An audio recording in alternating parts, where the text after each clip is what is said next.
Hello everyone, I'm FMZ and welcome to episode 31 of Resurgence with AC Milan, the final episode of the series as we wrap up everything we've done over the last season. Don't forget, if you enjoy this content, please leave a like on the video, subscribe to the channel if you haven't done so already, leave me a comment if you've got anything to say. Also, don't forget to remember the FM Creators community and the Passion for FM team. The link to the Discord servers is in the description. Let's get to everything, shall we? Now, if you missed the last episode, there is a spoiler coming. We are the champions of Serie A, and 27 players have picked up a medal. You needed to play at least one game to get one. So the likes of Alex Burra get one, Meta gets one. They only played a couple of games between them. Obviously, notable mentions for the likes of Pepe, the likes of Vlahovic, Olsen, who particularly played well in the second half of the season. So yeah, 27 players in all helping us complete the championship title. Now for those all-important end-of-season awards, the Fans Player of the Year was Fran Beltran, and I totally agree with that. 56% of the vote. More than half of the fans voted for him. Romagoli was in second with 18. Nicolas Pepe had 15% in third. Beltran also picked up the Goal of the Season award for his goal against Lecce in January, and he was the signing of the season as well. Tremendous effort from Fran Beltran. £22.5 million from Atletico Madrid, an absolute steal at that price. And Matias Bogues was voted the Young Player of the Season. Moving on to the stats, Dusan Vlahovic was our top goal scorer with 20 goals. Beltran had the best average rating of 7.27. Kieran Tierney had the most assists. Bogues had the best pass completion rate, although he did play a couple of games. Olsen with the most man of the matches with 7. Calabira and Bayer with the most yellow cards, 2 right backs ironically, and Pasquetta and Batella picking up a red card each. So what did everybody make of it? So it was a memorable season as we tasted success in Serie A and in the Supercoppa. Obviously we've done the double this year. It's been a tremendous effort from everyone. Not expected to do it, but if you look at the league position in particular, for probably about 60% of the way, we were out in front, and that is reflected in the overall season. Obviously, we lost in the semi-finals of the Europa League. We'll take a look at who won that later on, and we were knocked out in the group stage of the Champions League. That was the only real disappointment from the season, that we didn't get very far in the Champions League. But hey, we made the semi-finals of the Europa League, so more than made up for that. Match of the season was the 2-0 win over Frosinone around Christmas time. Moment to forget, right on the line when we lost away at Juventus, but thankfully it didn't come back to bite us in the arse.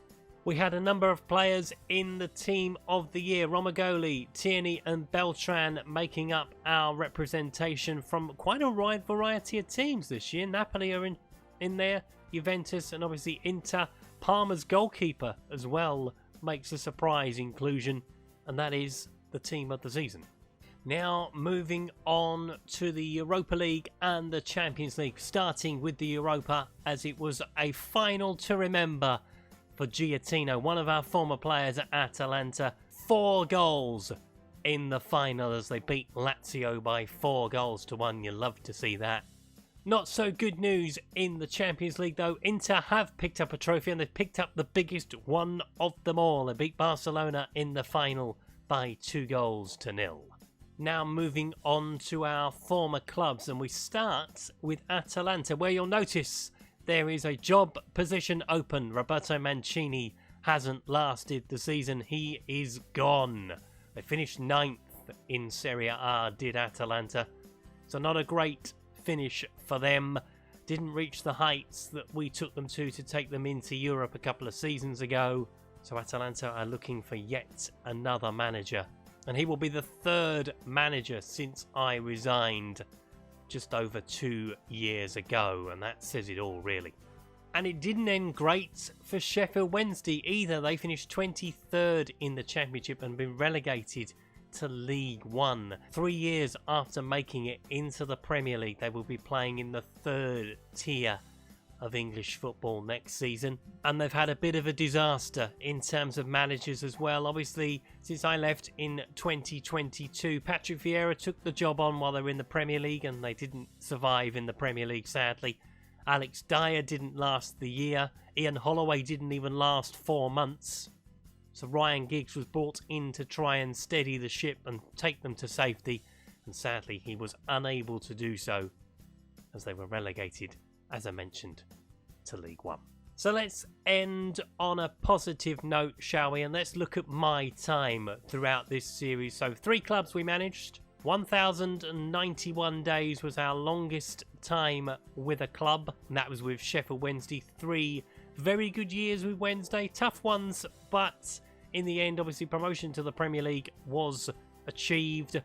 Shortest time was with Atalanta. Again, they were seen as a stepping stone to try and get us the big job, which we did eventually with AC Milan. 40 players bought, 72 sold. £379 million bought, 295 sold, so I spent a fair whack of money. Kirantini was our biggest transfer when we bought him to Italy with us. Frank Kessie was our biggest sale when we sold him to Everton. But let's look at the overall stats. 309 games played, 168 wins, 73 draws, 68 defeats, a win rate of 54%. I will take that all day long. Goals scored 516, 275 conceded, a goal difference of 241, but the trophies are the most important. 2 cups, which was the Super Coppa and the TIM Cup with AC.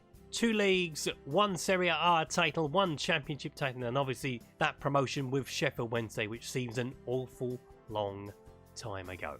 And that's because it was a very long time ago, that promotion. We've moved into the year 2025. It's probably the furthest we've gone in a Football Manager series so far. But that is it for FM20. We move on to FM21. You may have noticed already that we've been dropping a couple of videos to show you who to manage next year. And that is our focus going forward. I'm going to have a change of setup for next year.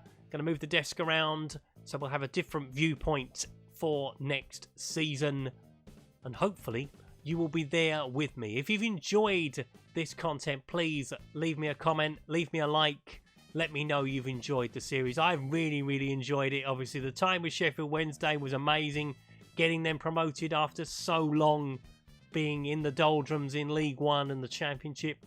Atalanta was a bit of a journey.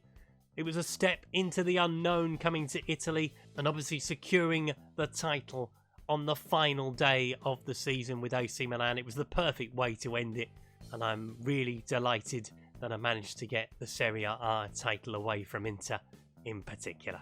And also don't forget, I'm a member of the FM creators community and the Passion for FM team. The links to the Discord servers is in the description. I'd love to see you there.